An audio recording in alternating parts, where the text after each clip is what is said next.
Call the meeting of Tarrant County Commissioners Court to order. Clerk, call the roll. Glenn Whitley, County Judge.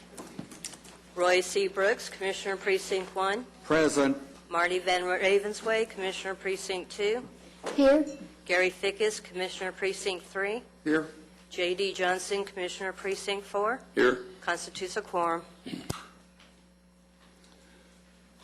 This morning we are honored to have Pastor Russell Hildebrand with the Grace Lutheran Church at Arlington to lead us in a word of prayer. And after the prayer, if you would please remain standing for the pledges. We pray. Heavenly Father, we come before you today as a blessed nation, imploring your grace and wisdom for the Commissioner's Court. We lift up today Judge Glenn Whitley, who is not with us today, Commissioner Roy Brooks, Commissioner Marty Van Ravensway, Commissioner Gary Fickus, and Commissioner J.D. Johnson as your servants. Please give this court your blessing as they make decisions for the people that honor you and serve our community. We praise you for sending Jesus Christ who died so that we might not only live for ourselves, but for him who died and rose again. We thank you for all the blessings of life and family and for the great city of Fort Worth. In Jesus' name, amen. Amen. I pledge allegiance to the flag of the United States of America and to the republic for which it stands, one nation, under God, indivisible, with liberty and justice for all. Honor the Texas flag. I pledge allegiance to thee, Texas, one state, under God, one and indivisible. Thank you. Reverend, we appreciate very much you being here this morning, leading our prayer. Mr. Manius. Thank you, Commissioner. Members of the court, we have two announcements. The first one is under the Public Health Department. It'll be item number 9I6. This is on the consent agenda. There is a revised court communication in the folder, and the only correction was that it distributed the funding to 3 different areas rather than the one that was originally in your electronic book. Also, members of the court, just want to advise you that Senator Davis will be holding a meeting here this Thursday from 7 to 9 in the Commissioner's courtroom as it relates to legislative activities within her district. Thank you. Okay. Thank you, GK. We have our minutes of the September 21st meeting. Move for approval. Second. Motion made and second. Any discussion? Please vote. Let me get one of these lights off. Not that one. Turn that lamp off over there, will you, please?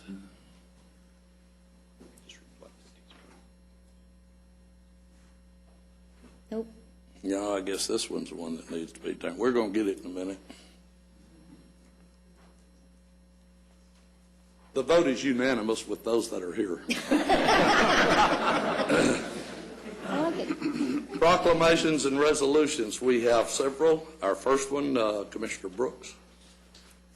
Thank you, Commissioner. We will be observing Bi-National Health Week with a series of celebrations this coming Saturday. I ask ratification of the proclamation in honor of that event. Second. Motion made and second. Is there any discussion? Please vote. The vote is unanimous. Resolution, Northwest Metro Chamber of Commerce opening a new location. Commissioner Fickus. Yes. Whereas in 1988, the Roanoke Chamber of Commerce was established and was later joined by Trophy Club, Westlake, Haslett, and Northlake to ultimately become the Northwest Metroport Chamber of Commerce in 2004.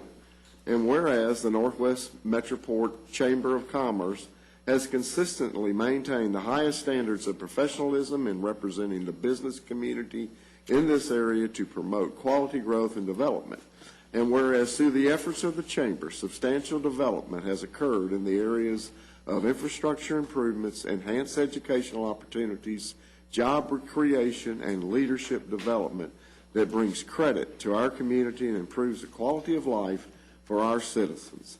And whereas for the past 22 years, the dedicated members of the Northwest Metroport Chamber of Commerce has successfully striven to serve their members and provide a business-friendly climate to attract other enterprises to our area.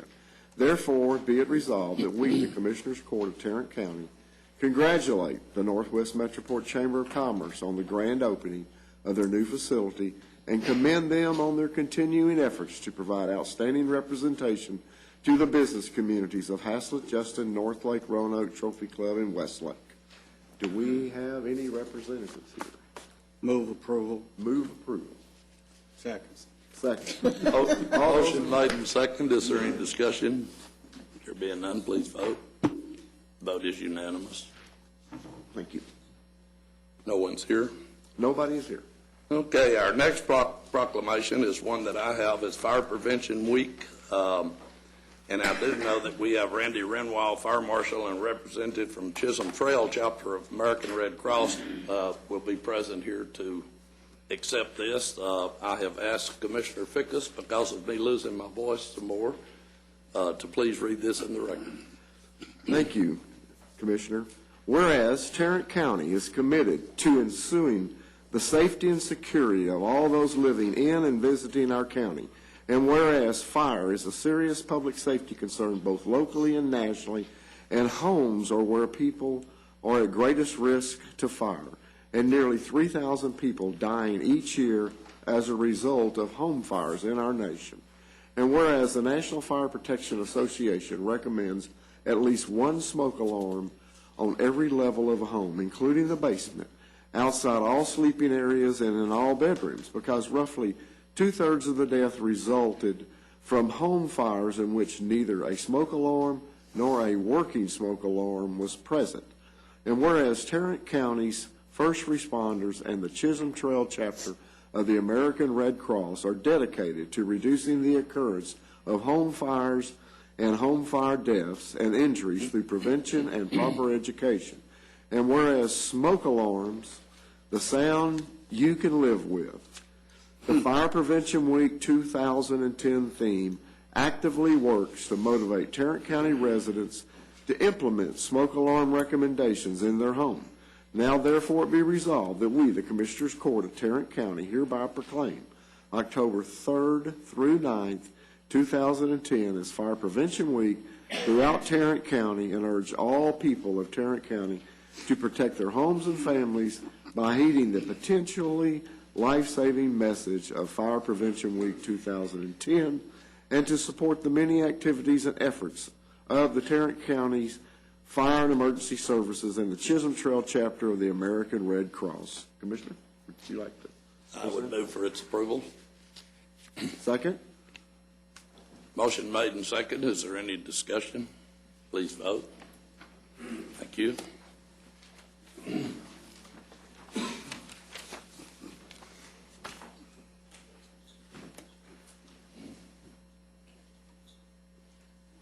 Good morning.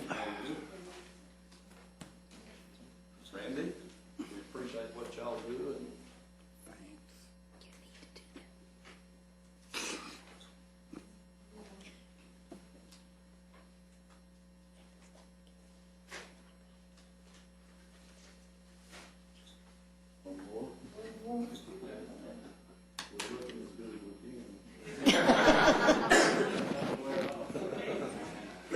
well, thank you both for being here, and any comments you'd like to make before, please feel free to do so.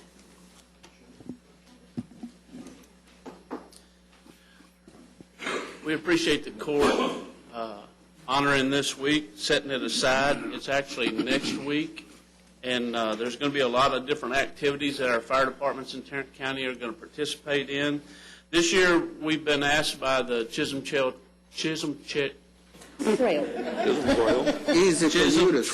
Chapter of the American Red Cross to partner with them to get out the word about smoke detectors, smoke alarms in the home. And today we have members here, here in the audience is Kim Christian. Kim, would you stand, please? Kim is the response and caseworker manager. And then Polito Garcia is the chief response officer. And then Lynn Hanley is behind me. She's the Regional Chief Marketing and Communications Officer. And before she comes and speaks, two other people I'd like to recognize for the court, and that's Ms. Betsy Price is on our Board of Directors, and she's the Vice Chair. Also, Crystal James is on our Board of Directors for the American Red Cross. So we do have good representation there. And one other thing before Lynn comes, I want to let you know that one of the things that they have done for us as firefighters and as fire departments, especially our volunteer fire departments out in the county, is the Chisholm Trail chapter of the American Red Cross has provided some smoke detectors for our fire departments to be able to take and install and put out in the homes that need them, and we're real grateful for that. So, Lynn? Thank you, Fire Marshal. Our relationship and our collaborative arrangement with Fire Marshal and his people is extremely important to us. As you know, it is the American Red Cross's mission to prevent, to prepare for, and to respond to all emergencies. And in Tarrant County, we've helped over 800 families who were affected by home fires who were not able to get onto the road to recovery by themselves. We did a little survey of all the clients we've helped, and to his point, 35% of the people affected by home fires did not have a smoke alarm. 66% did not have a plan. One of the things we will be doing this next week is to educate our community what it takes to have a plan, how to get out of your house, how to teach your children to escape, how to rendezvous, and what the next important steps are for that road to recovery. And finally, 74% of these families did not have any kind of a kit to sustain them. And as you know, it is the Red Cross's mission to sustain families for the next few days to make sure that they get on those important first steps on the road to recovery. Thank you for your proclamation today. It is very important to our mission to create awareness and to educate our community. Thank you. Thank you. Thank you.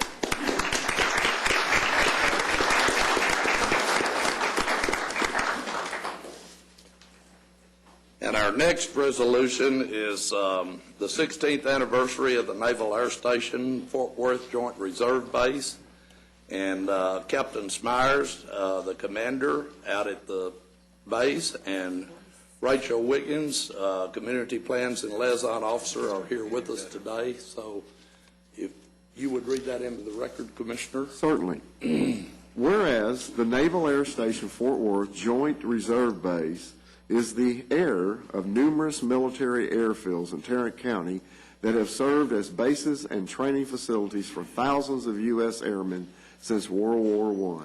And whereas the current facility was built during World War II as part of a consolidated Vultee factory for the production of B-24 Liberator and was first known as Tarrant Field and then as the Fort Worth Army Airfield.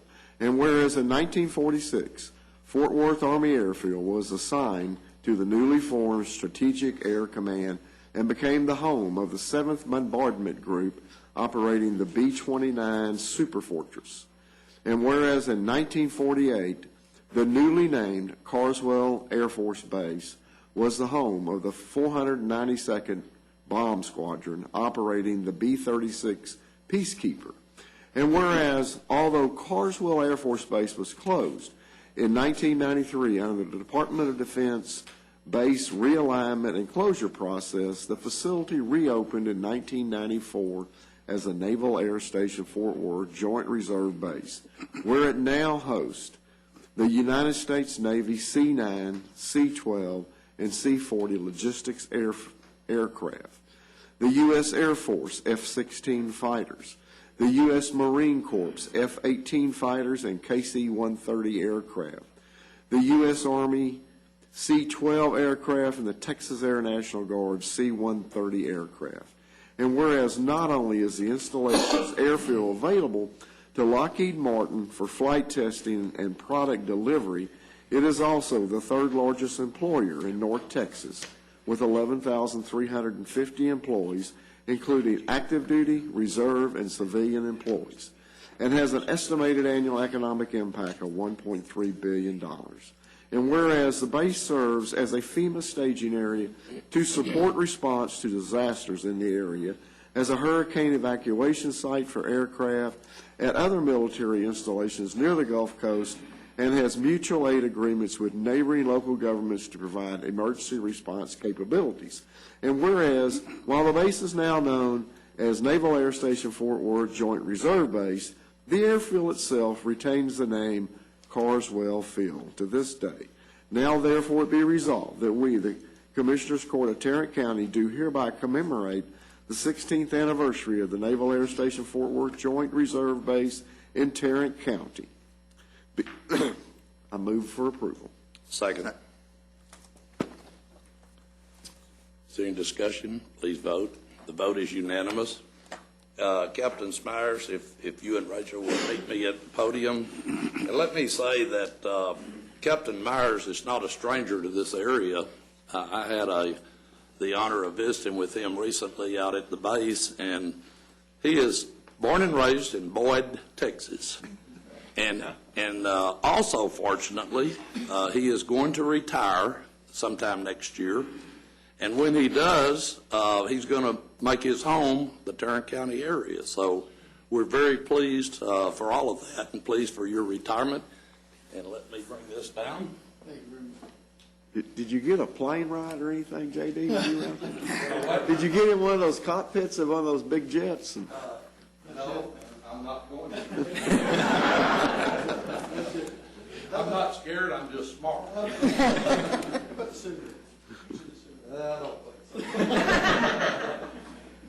are you this morning? Let's see if the camera's working now.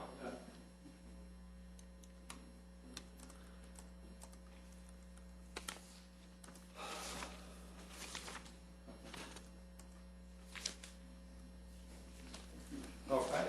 Any comments that y'all would like to make? It's a pleasure to have you. I appreciate that. Well, Commissioner Johnson and Commissioners, it is an honor for me to be here today and to celebrate this with y'all. First of all, that's probably the best proclamation I've ever heard, and I realize I might be a little prejudiced, but it was great because it recounted a proud history and a proud tradition, and the rebirth of this base after it was closed by the Base Realignment and Closure Commission was actually a rebirth as a year later it was reopened, and that speaks to the resolve of our American defense posture, but also to the resolve of Texans who fought for that base and to reopen it. I'm very proud now, as you read the numbers, and I'm sure many in attendance here were surprised, that the base actually employs more people now than it did when it was Carswell Air Force Base. That has 3 times as many aircraft assigned, and those aircraft are spread out throughout the breadth of the Department of Defense. So it's an amazing operation. It's grown to be the 3rd largest employer in North Central Texas, as the proclamation states. And a lot of that work is due to the lady who's with me today, Rachel Wiggins, is our relatively newly appointed Community Planning and Liaison Officer. Her position and the job she does is indicative of the growth of the base and the evolution of the base's role in Tarrant County and in North Texas. You see, the base has always been a great neighbor to Fort Worth, to Tarrant County, and to this entire community. But now, as the base grows and changes, as DoD funding postures change, as more public-private ventures and opportunities for commercial enterprise to partner with the base and with federal facilities, it's enabled us to move from a friendly to a family relationship. And that's the future of the base, and that's the future of this opportunity. And Rachel comes with us to help that move along, to help smooth that path. And she does a wonderful job. I think steel is probably too strong a term, but she came to us from the North Texas Council of Governments, and she was highly recommended based on the work she did there. So, okay, yeah, we stole her. She's been an amazing member of the staff, and the support that we garner from this community, from this court, from the leadership of this area, and from the individual citizens in North Texas is eye-watering. And every time a commander comes in and takes over one of the tenant commands on this base, he or she is amazed by the support that Texans give to the military, not just in terms of a base, but to an individual warfighter and that warfighter's family. So it's with a great deal of appreciation that I accept this resolution And I thank you very much for your time this morning. Well, we appreciate the service that you give to this country, Captain, and wish you the best in your retirement, and hope that you do find a good location out in the Precinct 4 area. Thank you for being here. Commissioner.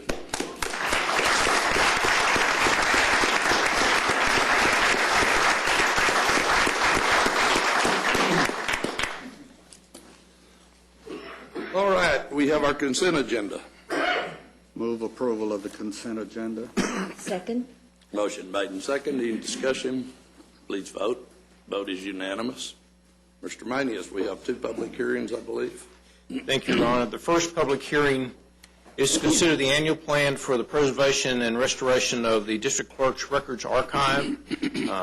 According to the government statute, Section 51.305, all the necessary publications have been made on this, and we're requesting that you conduct a public hearing and have action after the public hearing. All right, thank you. So I'll open the public hearing at this time. Is there anyone here to speak for or against this project? There being none, I would close the special hearing, the public hearing. We request approval. Move for approval. Second. Motion made and second to approve. Any discussion? Please vote. Vote is unanimous.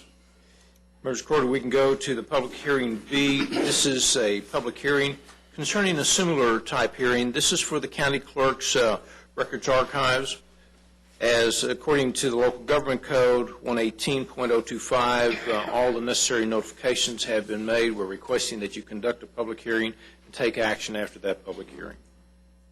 All right, and so I'll open the public hearing at this time. Is anyone here to speak for or against the county clerk's record archive? There being none, I'll close the public hearing. Is there a motion? Move approval. Second? Motion made and second that we approve.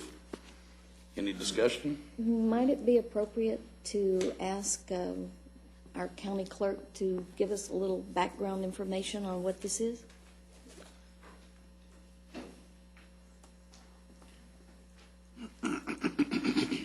This is our special fund, records management fund, to be spent only for the county clerk's office. So we've been doing this now for several years, and we've made great strides with our records preservation.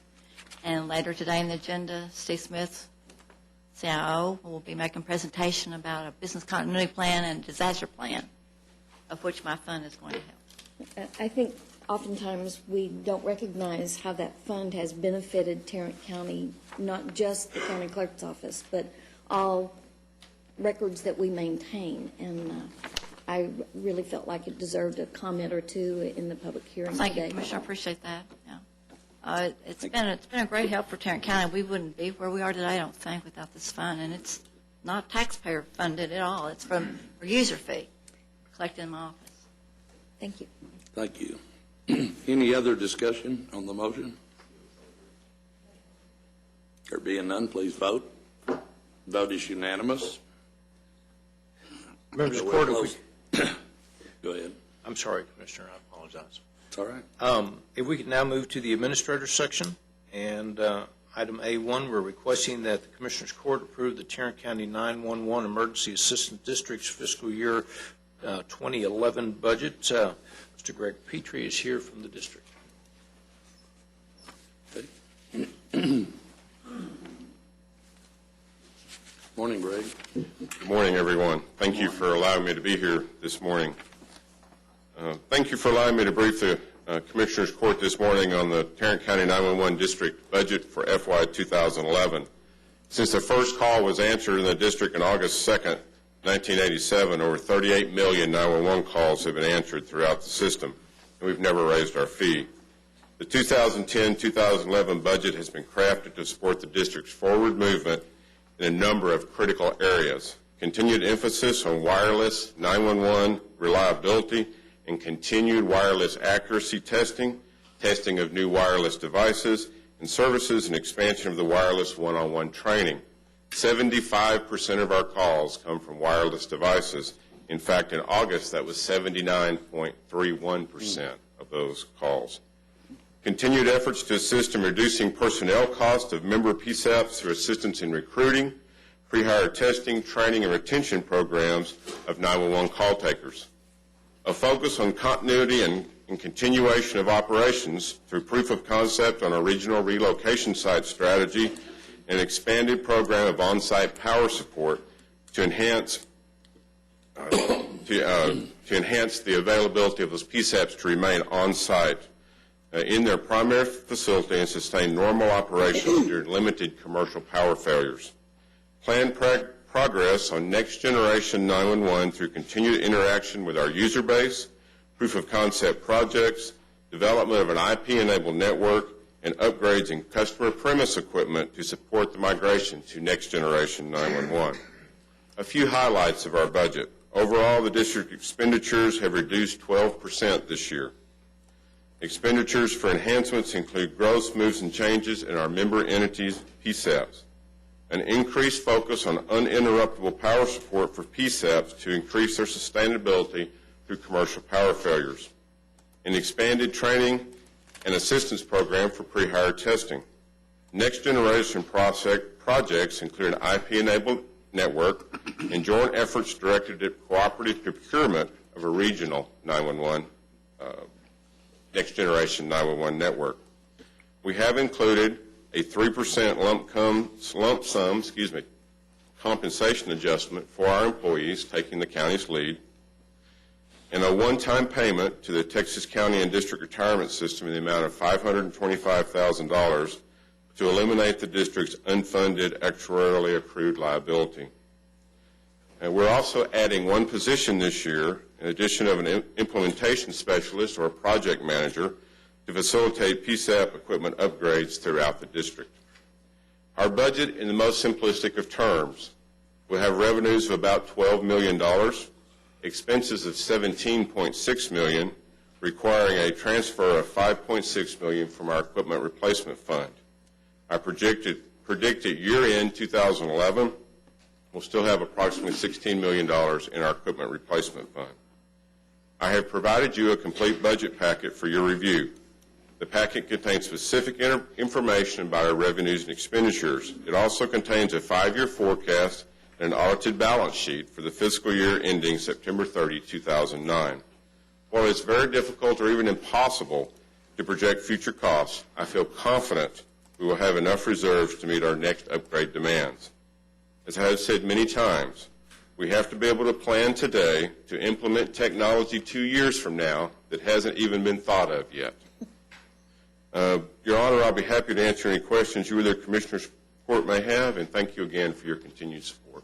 Greg, was the $17 million you mentioned was your total budget? Does that include the capital, the Yes, it new does. equipment you're buying? Yes, it does. Any other questions from the court?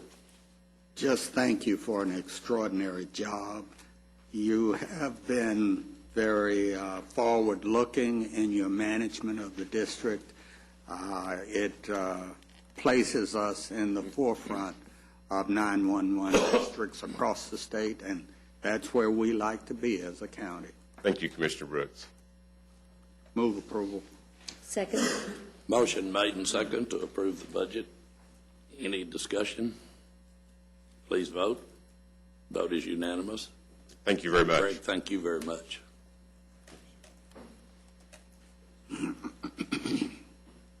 Members of the court, if we could go to item number 2, we're requesting that the court approve an ILA with the Texas Conference of Urban Counties concerning participation in the design and development of the TechShare program for the Adult Case Management System Phase 1 project, and appoint G.K. Manius as the Tarrant County's representative to the ACMS Oversight Board.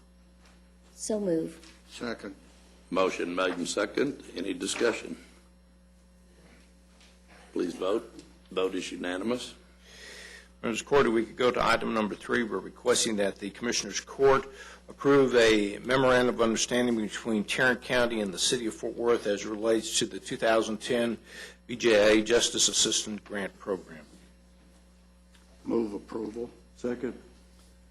Motion made and second. Any discussion? Please vote. Vote is unanimous. Members of the court, on item number 4, we're requesting that the Commissioners Court approve an ILA between Tarrant County and the City of Fort Worth as relates to the Trinity River Vision Bridge project. Move approval. Second. Motion made and second. Any discussion? There being none, please vote. Vote is unanimous. Members of the court, on item number 5, we're requesting that the court approve a contract renewal between Tarrant County and Dispute Resolution Services of North Texas for the provision of alternate dispute resolution services for fiscal year 2011. Move approval. Second.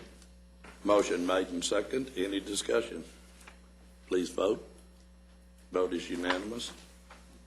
Finally, members of court, on item number 6, we're requesting that the Commissioners Court approve a resolution providing for the county's consent to sale of property which is held in trust by the City of Kennedale to the Kennedale Economic Development Corporation. Move for approval. Second. Motion made and second. Any discussion? Please vote. Vote is unanimous. Thank you, Commissioner. Thank you. Auditor, Ms. Tidwell.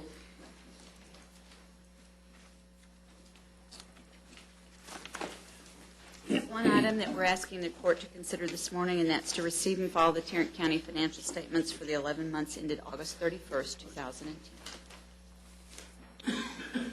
Move approval of accepting the financial statements as presented. Second. Motion made and second. Any discussion? Please vote. Vote is unanimous. Budget and Risk Management, Ms. Snyder. Good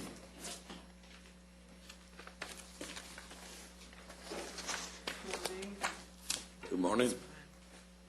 First item today is a recommendation to approve the fiscal year 2011 special purpose budgets. As you know, this is the last leg of the process for the next fiscal year. The only thing that's worthy of noting today on these is on the back page of your second page of your court communication, there is some detail of some minor changes that we're recommending to capital from the last time we met and discussed capital items. Overall, we are recommending their approval. Move for approval. Second. Motion made and second. Is there any discussion? Thank you, Debbie. Please vote. Vote is unanimous. Thank you. Thank you. And I have one more. you do have another one. It's unusual. We have a recommendation for approval of claim to Tri-County Electric Cooperative in the amount of $1,093.85. Move for approval. Second. Motion made and second. Any discussion? Please vote. Vote is unanimous. Thank you, Debbie. Yeah, here. District Attorney's Office. Thank you, Your Honor. Under the District Attorney's Office, the first item requesting authorization for the county auditor to accept payment in this check in the amount of $2,828.61 and full recovery of our subrogation interest. Move for approval. Second. Motion made and second. Any discussion? Please vote. Vote is unanimous. Thank you, Ray.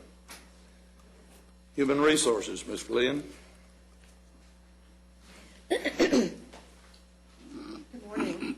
Morning. We have 3 items for the court this morning. The first item, we're asking the court to receive and file the personnel agenda. So moved. Second. Motion made and second. Any discussion? Please vote. Vote is unanimous. Second item, we're asking the court to approve organizational changes for public health. Public health is requesting the creation of a project position. The individual hired for this position will help the public health department to recruit volunteers for their medical reserve corps. There's no impact to the general fund. Move approval. Second. Motion made and second. Any discussion? Please vote. Vote is unanimous. And our third and final item, we're asking the court to approve the Job Evaluation Committee recommendations as outlined in your court communique. Again, there's no impact to the general fund. Move approval. Second. Motion made and second. Any discussion? There being none, please vote. Vote is unanimous. Thank you. Public Health, Ms. Brewer. No, not Ms. Brewer. Good morning. Good morning. Public Health has two items we're asking for approval today. The first is for an approval of a contract with Chesapeake Health Education Program, and we're asking them to provide a nursing skills training in disaster situations, and this is for our Medical Reserve Corps and our own staff. Okay. Move for approval. Second, what is Chesapeake Health Education Program? That just happens to be a company that we've contacted to provide this training. We don't have any local resources for that. So it just happens to be the name of the company. I don't think it has anything to do with the gas. No, I know. I don't think they've branched out. They're from Maryland, looks like. And this is grant funded? Yes, sir, it is grant funded. Okay, we have a motion second. Any further discussion? There being none, please vote. Vote is unanimous. Thank you. All righty. We do have one other item, All right. and that is we're asking approval of our FY 2011 fee schedule. Move approval. Second. Motion made and second. Any discussion? There being none, please vote. Vote is unanimous. I have just a quick question. Yes. Yes, sir. You've got a number of items here that are new fees. Had you either not been doing those in the past, or were you not charging for them? Actually, I brought Marcia with me in case somebody did have a question, so I'll let her speak to that. We included these fees. We have been doing these services in the past, but we don't do these services on every client. Some of the fees are every now and then. In order to be able to charge for the fees and to collect from Medicaid, we had to include them. Thank you. It couldn't be a whole lot because the estimated revenue is going to be $1,000 total. Yeah. A formality. Thank you all. We didn't vote. We did vote on that, didn't we? Yes. Okay. Purchasing, Mr. Beecham. No football comments today. Well, just one. Y'all almost pulled it out. We didn't play as bad as Texas, but not as good as TCU. But I think there was probably a larger sucking sound coming up I-35 close to Austin than there was outside of Fort Smith, Arkansas.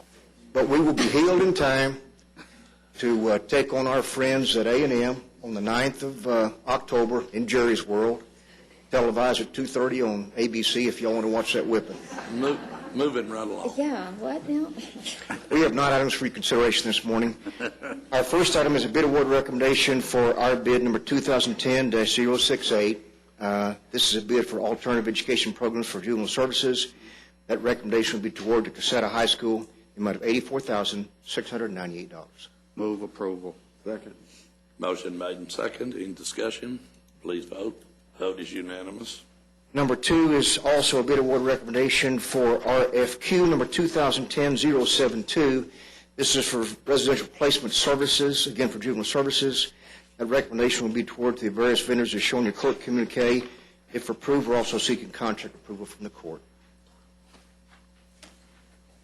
Move for approval. Second. Motion made and second to approve. Is there any questions or comments? There being none, please vote. Vote is unanimous. Number 3 is another bid award recommendation for RFP number 2010-078. This is an RFP for intensive community-based program for juvenile services. That recommendation will be to award to Santa Fe Youth Services the amount of $144,178. Again, we're seeking contract approval from the court if approved. Move approval. Second. Motion made and second. Any discussion? Please vote. Vote is unanimous. Item number 4 is also a bid award recommendation for RFP number 2010-082. This is an RFP for sex offending outpatient treatment services. That recommendation will be toward to the 4 vendors as shown in the court communique. Again, we're seeking contract approval from the court. And this is for juvenile. Yes, sir. Move approval. Second? Motion made and second. Any discussion? Please vote. Vote is unanimous. Number 5 is also a bid award recommendation for RFP number 2010-093. This is an RFP for language interpretation and translation services for the Public Health Department. The recommendation would be toward the primary and secondary vendors who show on your court communique. Move for approval. Second. Motion made and second. Any discussion? Please vote. Vote is unanimous. Item number 6 is also a bid award recommendation for our RFP number 2010-095. It's an RFP for client-centered therapy for the juvenile drug court services, again for juvenile services. Recommendation would be toward to Solution Focused Training Institute, the amount of $30,000. Again, we're seeking contract approval. Regretfully, we recommend rejection of a bid that we received from Counseling and the Diagnostic Center. We're not signing their bid document. Move approval. Second. Motion made and second. Any discussion? How long will that take to rebid and go through the process again? We just have to re-advertise it and put it on the street again, probably 30 days, Okay. 30 to 45 days. Any further discussion? Please vote. Vote is unanimous. Just a point, though, this is not a rejection of all Right. bids. This is approval of the contract. Number 7 is also a bid award recommendation for bid number 2010-107. This is our annual contract for mechanical and plumbing services. Our recommendation would be toward the 6 vendors who show on your court communique, awarding on a per hourly labor rate plus a percentage markup on parts. Move for approval. Second. Any discussion? There being none, please vote. Vote is unanimous. Item number 8 is another bid award recommendation for our bid number 2010-108. This is our annual contract for preventative maintenance on our air handling and cooling equipment. Recommendation would be toward the 3 vendors who show on the court communique, awarding on a low bid per annual price per building. Move approval. Second. Motion made and second. Any discussion? Please vote. Vote is unanimous. Number 9, our last item, is a bid award recommendation for RFQ number 2010-115. This is an RFQ for a pharmacist in charge for the Public Health Department. That recommendation would be toward to Marcella Cropper, the amount of $23,800. Again, we're seeking contract approval from the court. Move for approval. Second. Motion made and second. Any discussion? Please vote. We have a vote of 3 to 1. Motion passed. Thank you. If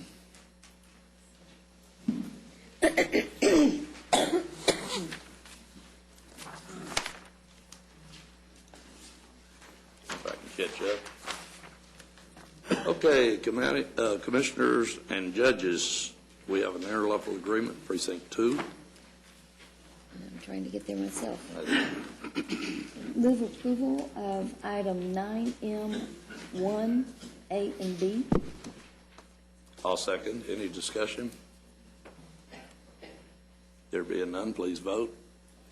Vote is unanimous. Item 2, interlocal agreement, City of Westworth Village for precinct 4. Item 9M, 2, A and B. I'll move approval. Second. And those were approved by DA's office. Okay, both of them? Okay. Any further discussion? Please vote. Vote is unanimous. Any appointments? Yes, sir. I do a tax increment financing district boards. Okay.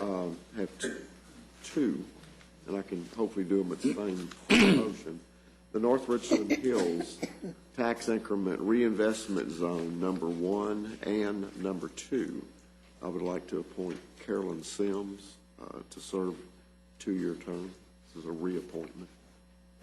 Second. Okay. You've heard the motion. Any discussion? Please vote. Vote is unanimous. Thank you. That's both of them. Anyone else? Any bonds? We have the claims. Move approval of the claims, including the addendum, if any. Second. Motion made and second. Any discussion? Please vote.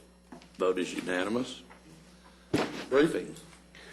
Thank you, Commissioner. We have several items for the court this morning. We're going to start with item A. This is the Tarrant County Disaster Recovery Plan. Mr. Smith is here to address the court. I also believe Mrs. Henderson would like to address the court on this issue. Mr. Smith. Thank you, sir. I appreciate the opportunity to discuss this with the court. We're talking about a little bit more than just disaster recovery. We're talking about why. What is it that we're looking at? You can look at Dallas recently, which drove this. It's not so much a matter of they lost their computer system. They had a problem. They had a water main break. The entire process was out. Service interruption occurred. We want to be able to continue doing daily business when an interruption to service does occur in this nature. And this is not entirely just an IT function. In the case of Dallas County, it was a water main break. That took out their entire facility, which took out a major part of their business and created a tremendous problem. We in IT, we manage many disasters every day with computers, but usually we're able to repair them, business continues. But this is a much larger issue. There must be a plan when we have an outage of this sort, when a major event occurs. We have looked at the problem since the problem occurred in Dallas, and for a short-term solution, we were able to identify building area in the plaza in the lower area for short-term use. But the real drive here is how are we going to get an entire department back up if we lose and have a service outage, we lose computer service, and be able to communicate it to the public in a very quick way to be successful. IT is just part of that plan. We can only be successful by working with the departments and coming up with an overall business continuity plan so that they're able to move their people, move their service, and be able to have computer services available to them. Where are we looking at? Well, we've been looking at the resource connection. The resource connection is a likely and available space. The facilities has identified potential space for there. But what we need to do is a study to determine the feasibility, the scope of work, and any structural changes or whatever we would need to do to make it usable for this purpose. From an IT standpoint, the first thing we'd do is move our mirror systems out of the admin building, freeing up space here, and giving us a little more separation from the plaza building for that critical data. We cannot complete this until we know what information system priorities are needed by departments. We can't just recreate the entire county's computer systems. We have to do some planning. We need to work with departments to make that happen. Absolute need management in this case is critical to keep the cost down low and be able to provide service. This leads me back to that business continuation plan. We need to have one in each business area. We can allocate computers and have systems ready on a timely schedule and coordinate with the service provider, but we can only do that with a restoration plan that's going to be provided by them. We have to work together to make that happen. Well, the real challenge has been this year is how are we going to do it? You know, in these tough times, we've not had the access to a lot of funds to be able to pursue this need, even though it sits there and we know that it could happen at any time. We've been creative and we've been resourceful. And thanks to Suzanne Henderson, our county clerk, she's risen to the challenge and offered to assist us with funding to get this initial work completed. She's also shown the wisdom in having a business continuity plan and has offered to get the county clerk's plan underway so that we have a template to work with. I would like to ask her if she'd like to make some comments at this point.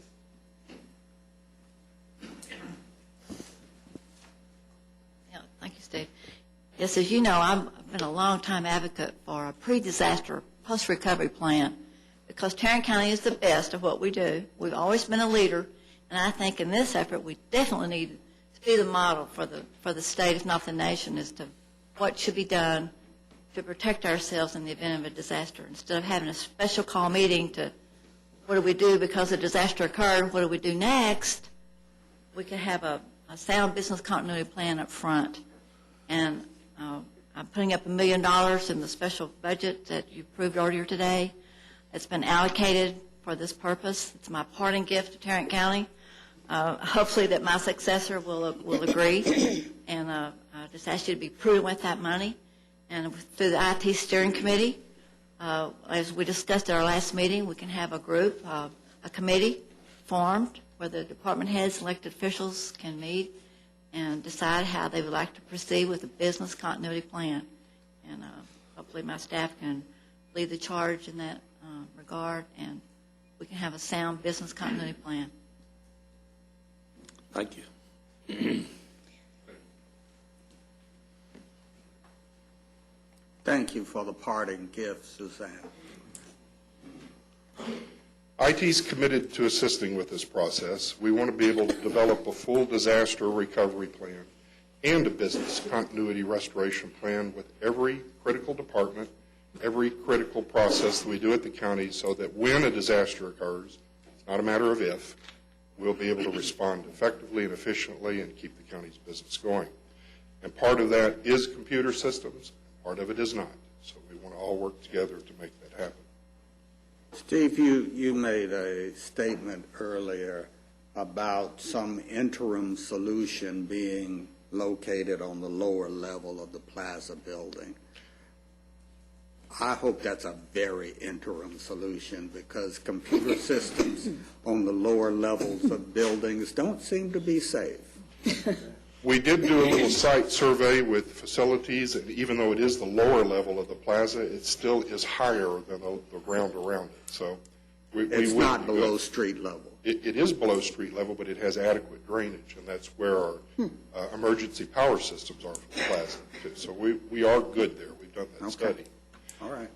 We tried to find an answer quickly because we didn't have a long-term answer. What would we do if we had a water main break? Where would we go? Right now, with what we have available, and the plaza has generators, it has power, and we do have conference and training rooms, and it's right underneath the computer center. So we do have short-term solutions. We need a restoration plan. When the business stops working, where are you going to do business, and how are you going to do it? Those are the two questions that we need to ask. And I think that the fact that you keep saying business continuity is just really, really important, because I think the general concept is, well, IT just needs to get back up again. And it's so much more than that. And that's why I'm pleased that because of the status of where the county clerk is with her restoration plan, that we'll be able to use this as a model for the other departments. It's going to require some serious thought and planning from everybody. It's not just, well, IT will take care of it. Everybody's got to have their own business continuity plan. And as you can well imagine, you have to move people, you have to move records. There's any number of questions that arise. And surprisingly, very few of them have anything to do with computer systems. We can get the system back up, but how are you going to do business? There's the real question. Well, I think the IT steering committee has accepted the charge to lead this project, and we will be convening department heads and elected officials very quickly to start talking about what is mission critical and what needs to be done first, second, and third in order to continue the business of the county. I think just as we met the challenge of implementing the ERP when we turned on the switch for SAP, that we can do that with education for our department heads and our elected officials. But it has to be the commitment from the top, once again, in order for this to work. There's no magic bullet and there's no easy way to do it. And in many cases, there are going to have to be practices to see, make it work, to see if it works the way Sort of like fire drills. We'll have fire drills, that's correct. That'll be very pleasant and I'm sure very popular with our yes. people. Unfortunately, there have been some examples of rollouts of large computer-based systems by other units of local government who shall remain nameless. that have been disastrous. They should have followed our example in the SAP planning process. Yes, sir, that's correct. I would want to add any comments to that. No comments necessary. No comments necessary. Thank you. What are our next steps? To close this briefing very quickly, we're looking for your approval to, of course, engage facilities and David Phillips to start looking at that site to make sure we have adequate electricity, good roof, what is there, also from a security standpoint, and also from being able to use it within the distance that we've selected in case we have a problem in the buildings downtown. We also have to ask all the business owners to prepare and get ready for a restoration of service plan. I think that's a prudent thing for everybody to think of is how are you going to do business if you can't do business here, and be thinking about it now. But that's only part of it. We have this momentum. I hate to say that Dallas provided that momentum, but you have to know that your disaster plan of not having a disaster is not a good plan. So it will catch up. And in our case, we always expect the best in IT, but we try to plan for the worst and be prepared for it. So with that, we would ask for the court's approval to proceed with using that funding through a study and answer questions. Move approval. Second.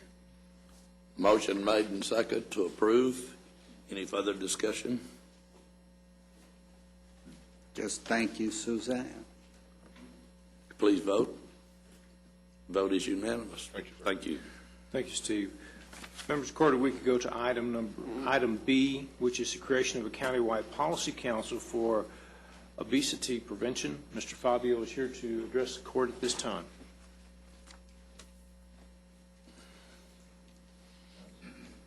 Good morning. Good morning, Commissioners. I want to thank you for the opportunity to brief you on a proposal for Tarrant County to host an Obesity Prevention Policy Council luncheon that would be on Monday, December 6th. The luncheon would be conducted in the Education Conference Center of Tarrant County Public Health. As many of you are aware, the spiraling rates of obesity across our nation, our state, and even in our own county is demanding the attention of local governments, decision and policymakers, and in the public health community. As a result, obesity's impact on life expectancy and the long-term health has become a target of evidence-based policies and best practice health interventions. Obesity continues to take both a human and economic toll in our county. We are beginning to recognize even more now that no single municipality or a group can improve the health of our children and the adults by themselves. If we do not reverse the childhood obesity epidemic that's evident in our county, today's youth may be the first generation to live shorter, less healthy lives than their parents. We need a unified effort to identify policies and implement best practices that will have the best chance in the fight against obesity. There is already a growing awareness of the impact of sugar-sweetened beverages on health, as well as political support for strategies to decrease consumption. Soft drinks are not the only enemy identified in the battle against obesity. In Boston, about a year ago, they began taking steps towards decreasing its rates of obesity by requiring chain restaurants to post calorie counts. And of course, we know now that that's going to be a federal law towards, and then also to look at the weight and the height of school-age children. If we're going to reverse this obesity epidemic in our own county, it's going to mean working with families, schools, communities, businesses, and local government to continue to try to move forward with the removal of barriers that are in various neighborhoods. For example, healthy foods are often scarce and expensive in certain neighborhoods, and yet cheap processed foods are just too widely available. Then again, the location of safe and accessible places to be physically active can be challenging for a number of our communities. So the time is now for the decision and policymakers who will attend this obesity prevention kickoff luncheon to seize on the opportunity to build on the awareness and momentum to fight obesity in our county. These individuals working together in a unified effort will need to establish policy and best practice health interventions that will help to make healthy choices the easy choices for citizens throughout Tarrant County. Are there any comments or questions? If not, I thank you. The comment is thank you. This is a program, this is a problem that exists not only in Tarrant County but across the country. We need to be proactive in how we deal with it here. Nutrition education is just part of the problem. Greater problems, in my estimation, are the availability of healthy foods in neighborhoods and safe neighborhoods in which to walk and exercise and live healthy lifestyles. We've been talking about a program to deal with food deserts in Precinct 1 for quite a while. We would be pleased to fold it into a county-wide effort if, in fact, public health is going to lead the way. The caveat to that is that if public health is not going to lead the way, you're going to get run over by us.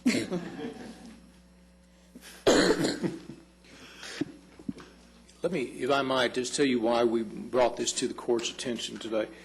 This luncheon that's going to be on December 6th is really going to be geared to senior CEOs and executives of the private sector and also governmental sector individuals. So it's going to be a fairly high-level luncheon, and we're going to need your assistance and support in getting the message out as it relates to the attendance of this. We've already have a mailer that we're going to be sending out. I think it is a mailer, right? Save the date. Right.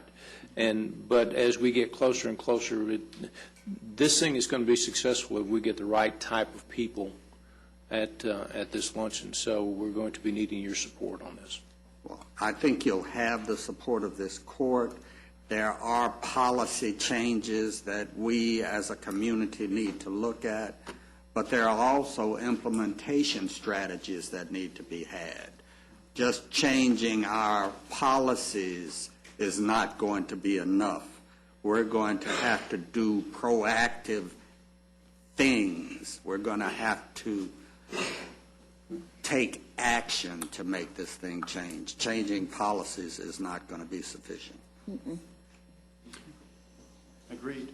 Thank you, Doug. Finally, members of the court, we have one final item. That is item C. This is a legislative update for the 82nd legislative session. Mr. Mendez is here to address the court at this time. Mark. Good morning, Commissioners. Morning. Well, it's that time of the legislative cycle once again where in anticipation of the legislative session to begin in January, where we have the opportunity to put into place the policy statements and issues of importance to the county. By way of background, I believe it's been in the media for the last several months, the dire fiscal situation the state's in. Commissioner Van Ravensway heard an excellent presentation by Jason Sabo of United Way at the United Way legislative overview that was held at Precinct 2. Commissioner Brooks, Commissioner Johnson, and Commissioner Fickus heard at the TAC State Conference an excellent presentation by the Lieutenant Governor, the Speaker, and the Chairman of the Appropriations Committee. They said it much more eloquently than I can, but let me just kind of try to tie it into a bundle of what we're looking at as we go into this session. There's going to be 6 priority elements that will affect this upcoming session. The first 3 of those have to do with the budget.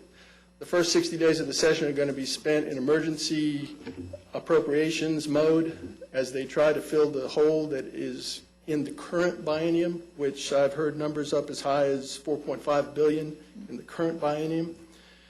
The second half will be the deliberations for the next biennium, the 2012 to 13. The number varies anywhere from $10 billion, if you listen to what the governor's been saying, up to $18 to $21 billion if you listen to the pundits and the appropriations folks. And then finally, a number that hasn't been really discussed much and probably won't be is the fact that since the anticipated state new normal revenue figures are being realized, that the following biennium will probably result in a shortfall as well. So that will result in them not being able to spend down entirely the $9 billion surplus or rainy day fund that is currently in place. That's the budget. The next issue that's on the tip of everybody's tongue at this point, every 10 years we go through a new redistricting process as a result of the census. Those numbers will be officially given to the legislature sometime in April, and on the day after that, there will be 181 different legislative redistricting maps floating around the Capitol. Thanks to the advent of the technology and the mapping technology available, everybody has the ability to redraw their own district, as well as the caucuses redrawing all the congressional lines. Yesterday, a report came out that confirmed that Texas is probably going to get 4 new congressional districts. The fight's going to be tremendous. I attended the first redistricting committee meeting that was held in the city of Arlington last week. It was evident that the pain from the last redistricting process is carried over, and it put an emphasis on how that is going to affect the session. Interestingly enough, even though everybody says the session shuts down when redistricting comes up, the same number of bills still get filed and move through the process. It's just that their attentions are now diverted by these other elements to the extent that it makes our jobs as advocates a little harder, because we have to serve as that screen to make sure that bad things don't go through and make sure that the good things still get a fair hearing. The final 2 issues that I think will be on the front burner, once again, the voter ID issue is likely to come back. And coupled with that, this time around, will be immigration reform in the form of an Arizona-type law that has already been, well, it's being drafted now and will probably be refiled. The voter ID bill shut down last session, pretty much, the deliberation on much of legislation that was moving through the process, and those 2 final elements have the potential to do it on their own. Coupled with everything else that the state is going to be facing in this legislative cycle, as the Chinese say, curse says, may you live in interesting times, we're facing a very interesting legislative session. With that as the overview, I would remind the court that the policy of Tarrant County has been, throughout my tenure in this position for the last 16 years or so, that if a unanimous vote on an issue is not approved by this court, that an official policy of Tarrant County does not exist on that particular issue.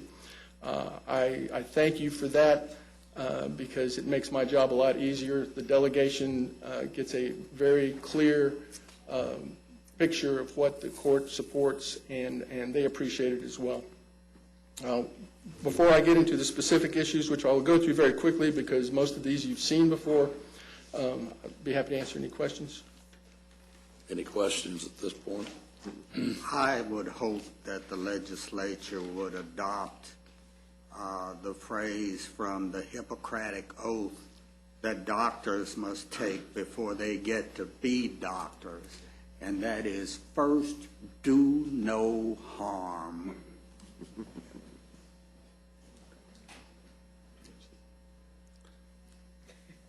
Any further discussion? Moving on. The agenda before you is broken into 3 parts. The first part is those general policy statements that give the broad overview of the big issues that will be before the legislature that specifically impact the county. The second group are issues to support, those being legislative issues that will be brought forward by other agencies that we are aware of, that we have traditionally supported either in the past or that we are recommending support for. And finally, the final group of 8 issues are those that we will seek sponsorship and move forward on behalf of Tarrant County, maybe Tarrant County specifically, or they may be statewide issues that elements from our county departments have brought forward for support. I'll go through these very quickly. The first one is support for permissive Commissioners Court authority, legislation that grants permissive authority to the Commissioners Court. We will support. The second one is opposition to lowering the current appraisal cap. Any lowering of the current cap of 10% we will oppose as a matter of course. Most importantly, the third one has to do with opposition to a revenue cap, and this can take many forms. We would consider a revenue cap would be an automatic rollback election requirement without a petition, any messing with the effective tax rate calculations. All of those when I say we, all advocates for counties and those other groups that we work with closely, the Conference of Urban Counties, the Texas County Judges and Commissioners Association, and the Texas Association of Counties, we will work to oppose these types of caps. The third one, opposition to unfunded and underfunded mandates. This will be particularly important in light of the state's efforts to possibly move some of their responsibilities to cities and counties in the state and to address their budget shortfall. Balance their budgets on the backs of the local counties. Absolutely. We've already seen some evidence of that, specifically in the air quality area. The legislative appropriations request coming from TCEQ is seeking to take funds for the LIRAP program, which is money generated by specific fees in the non-attainment areas, using a huge portion of that fee to balance their 10% budget request cut, which there was a hearing last week and opposition was raised by the mayor of Denton, who is the chairman of the local air quality committee. This next one is support for transportation improvements and funding. The language here reflects or mirrors the language that is going around in the form of resolutions as suggested by the Transportation Advocates of Texas group. It's essentially the same elements, and that is the new TLATA group for local transportation advocacy. The next one is support for air quality efforts. I call your attention to the first bullet under that one, support for full funding of the Texas Emissions Reduction Plan, TERP, and the LIRAP program, which they were specifically seeking to cut. This is a carryover from last session as well. The next one has to do with support for progressive criminal justice initiatives. These are things like diversionary courts, specialty courts, other innovative criminal justice-related programs that the county has utilized very actively, and which I think we can give a large credit to our lower jail population. We will continue to support those. Can reentry initiatives be construed under that topic heading? Yes, sir. And it's included in the second bullet if you will look at the second bullet. The next issue is support for growth management in unincorporated areas. The Conference of Urban Counties now has an urban growth work group, which Commissioner Fickus sits on. Several specific initiatives will come forward out of that group in anticipation, and we're anticipating some legislation to deal with incompatible land uses, inadequate infrastructure needs in the unincorporated areas, the possibility of buffer zones between incompatible land uses, and I think some limited purpose comprehensive planning in the unincorporated areas to deal with the fast growth in urban and suburban counties and the big problems they're having in Central Texas, for example. We bring those specific pieces of legislation to you as they come forward, but this gives us our broad support for that general concept. And finally, again, well, that is the balance of the general policy statements. Next is the group of issues to support.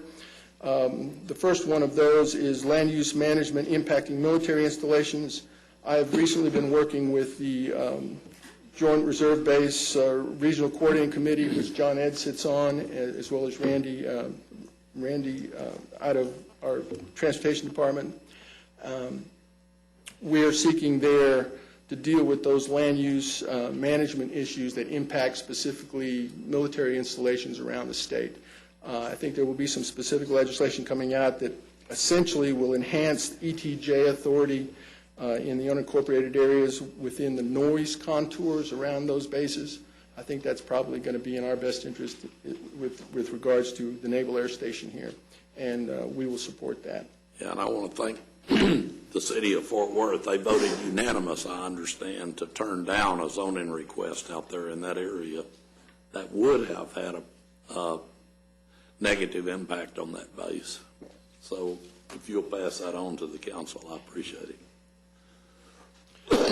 The next issue has to do with interagency sharing of juvenile information in limited circumstances. This was an issue that was brought that is going to be advocated by the Conference of Urban Counties. This will allow government sharing of juvenile information in only certain circumstances to enhance the ability to coordinate care and make decisions without that are now being made without complete medical histories on behalf of juveniles. The next one has to do with the interest paid on tax refunds. Right now, when a taxpayer protests their valuation and ultimately wins a final appeal to lower their tax liability, a period of time goes by where that money is being held in escrow, and the statute calls for a flat 8% interest to be paid to that person, which is just kind of outrageous given the current interest standards. We tried to run with this bill last session, weren't too successful in getting a sponsor or getting any support for it. Harris County's taking it on this time, and they've got a little bit more momentum behind it, so we're just going to lend our support to their efforts. Not a bracket bill. No, sir. The next one has to do with increased regulation of exploration, development, and production of natural gas. This is an issue, especially in the area as it affects the county's roads and water quality, where we will be following the lead primarily of Senator Davis and others that are dealing with this issue in the Barnett Shale. Whether it be increased county authority or increased state authority, there are just additional regulation needs in that regard. I'd like to see some clarification of our authority to get our roads repaired once all those trucks tear them up and they finish cementing in the well. Good luck. Yeah. I agree. That brings us to the final group, and these are the issues that we will seek specific sponsorship on. Some of these, well, the majority of these are from past sessions that we've already tried, with the exception of the first three. The first three are new. The first one has to do with hospital district participation in tax increment financing agreements. Right now, the Commissioners Court makes that decision on behalf of the hospital districts for tax abatements. We're seeking the same authority for the Commissioners Court in the area of TIFs.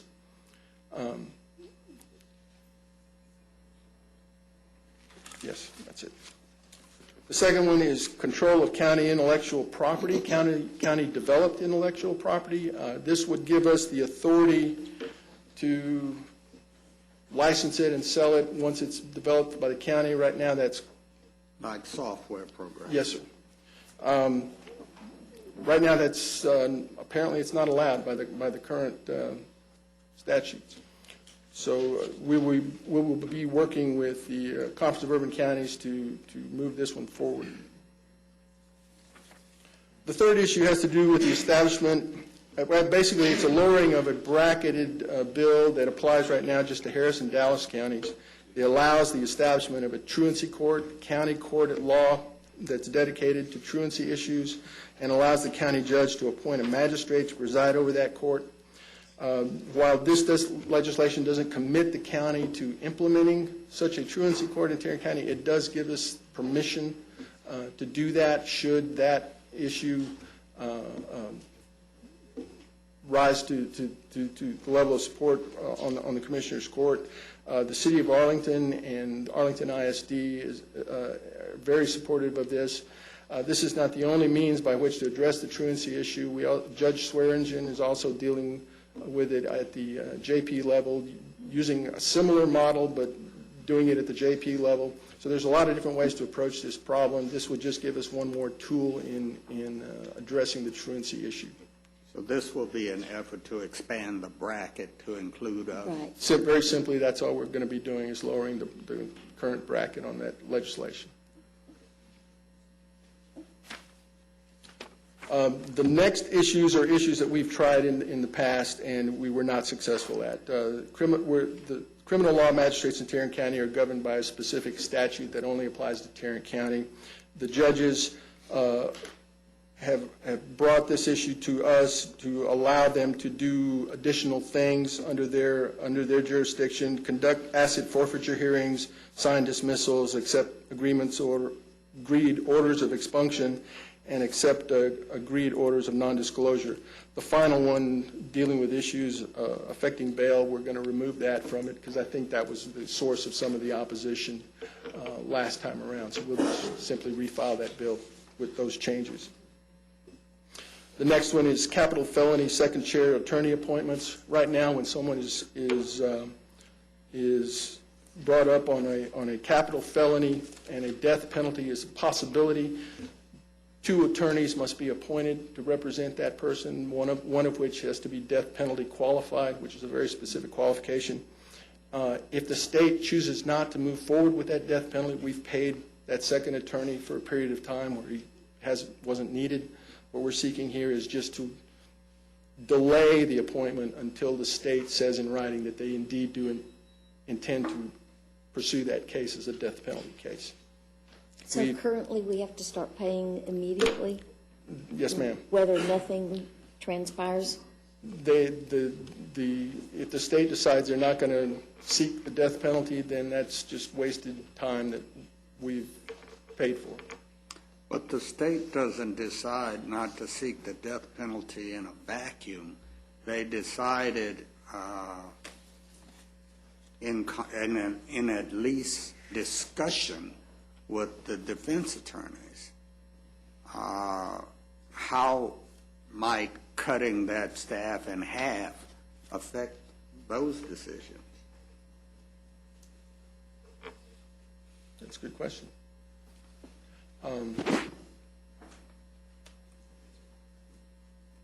Apparently, the preparation of the documents, and I'm not being a lawyer, I can't answer that with any great, but recalling the testimony. Marvin, would you or Joe like to address that question that Commissioner Brooks just asked? The drift of the whole question, if you repeat it, I'm a little concerned. The issue is when to appoint the second chair attorney in a potential capital case. And my statement was, what this seeks to do is to delay the appointment of that second chair attorney until after the state decides whether or not they're going to seek the death penalty. My concern is that the state doesn't decide that in a vacuum. It doesn't decide it all by itself. There is some consultation with the defense in the determination of whether or not to seek the death penalty. And I'm concerned that if you cut the defense in half, that it might have some impact on the making of that decision. Just for the court's edification, what we do. Would you please come to the mic, Joe? I thought I talked loud enough they could record me from across the street. I actually could hear you. If you can hear me, we're good, right? The policy, the way we do it, Commissioner, in Tarrant County is that all capital murder cases are reviewed by a committee of senior staff lawyers, most of whom have tried capital murders in the past. And they will review the facts and also the information that's available regarding the background history of the offender. Does he have a history, or is he clean, or that sort of thing. And then once that committee makes a recommendation, they send it to me for decision. That procedure is not necessarily right up front. It may take a while. It may take a while for us to develop the facts, particularly on background and witnesses and things like that. So we don't make it right when the case is filed. Sometimes there is some input from defense counsel on that subject because they know that the recommendation of that committee carries some weight with the district attorney. And so we have had in the past defense attorneys appear before that committee and talk about the mitigating factors, which of course is always a big thing in a capital case. As a matter of fact, a lot of our capital cases, the big fight is not on guilt. The big fight is on mitigation and what you're going to do with them. I mean, pretty much a lot of times it's a shooting fish in a barrel as to whether or not they're guilty or not. The question is, what are you going to do with them? And so, yes, there is some input. It is not always there.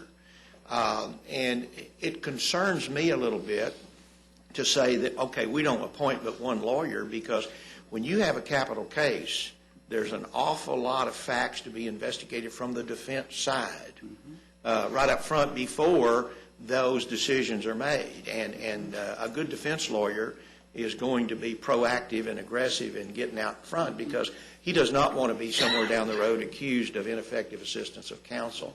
To say that when the state files its notice is when you appoint a second lawyer, a lot of times we will file a notice of death penalty and then later withdraw it because facts develop that indicate to us a death penalty is not likely.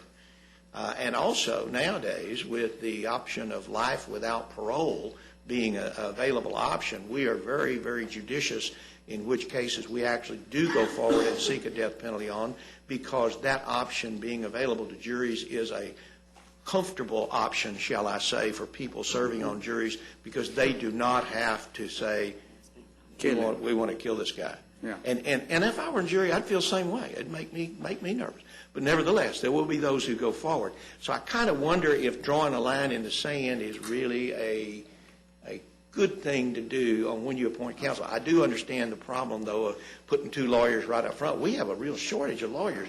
I think we've only got 12 lawyers that are death penalty qualified in all of the North Texas region. And so it's a real problem. But the second-chair lawyers can provide a valuable experience. I don't weigh in on it. The cost of it is a real factor to consider.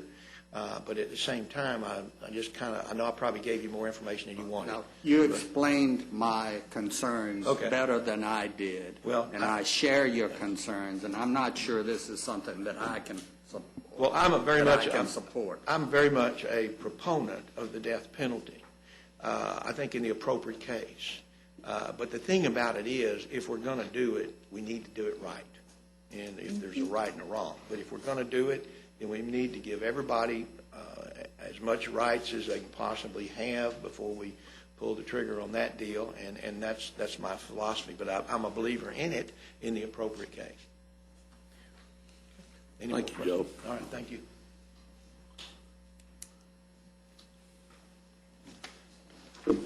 Moving on, breath alcohol test fees, the next one. This is a fee that has been $30 since 1991, and it's not covering the costs of the administration of the fee, so we're seeking for an increase in that fee. The next one is also a fee. It is for an administrative fee for defendants performing community service. This would allow the court to impose a one-time fee to offset the costs of keeping the records for the defendants wishing to take advantage of the alternate sentencing option. It allows people to maintain their jobs and just serve the sentence on the weekends. And finally, it's the inspection of daycare facilities. Right now, our public health department offers this service as supplement to the city of Fort Worth, but in order to do that on behalf of another governmental entity, we have to have the authority to do it ourselves under our own powers. So we were seeking to get that put into the statutes as a matter of course. That's what we have for you today. This is by no means the final version of everything that we're going to be bringing to you. We're not asking for any action today. We'll bring these back for your action, hopefully with a full court in a couple of weeks. Be happy to answer your questions. What will you be doing over the next couple of weeks before we take action? What transpires? If you want any of these removed from anything that's going to be take action, I will take any of those comments. Again, if And of course, the reason that we're waiting for several weeks, our policy requires a 5-0 vote. Right. And we need to make sure all court members are here when we take that vote. Thank you, Mark. Thank you, Mark. That's all we have at this time, Commissioner. Any announcements or comments from anyone? Any public comments? There being none, pursuant to Section 551, 071, 072, 074, 076, and 087 of the Texas Government Code, we will recess to closed session, return after we conclude those discussions.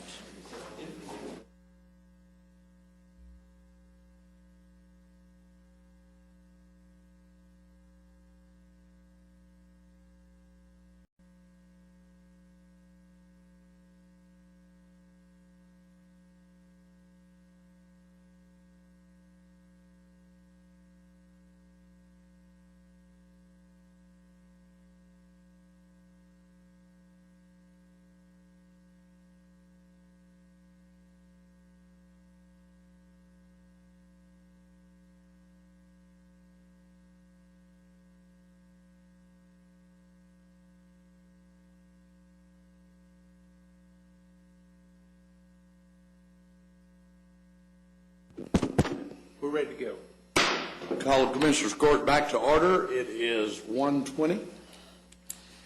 Under his office. Under item 9D4, we ask that the court authorize a payment of a receipt of payment of $45,000. Our county will be receiving this money in full settlement of the claims in this case. County of Tarrant versus Northwestern Contractors and United Fire and Casualty Company. So moved. Second. Motion made and second. Any discussion? Please vote. Vote is unanimous. Show Commissioner Fickus out. Is there anything else? Not at this time. Thank you. This court's adjourned.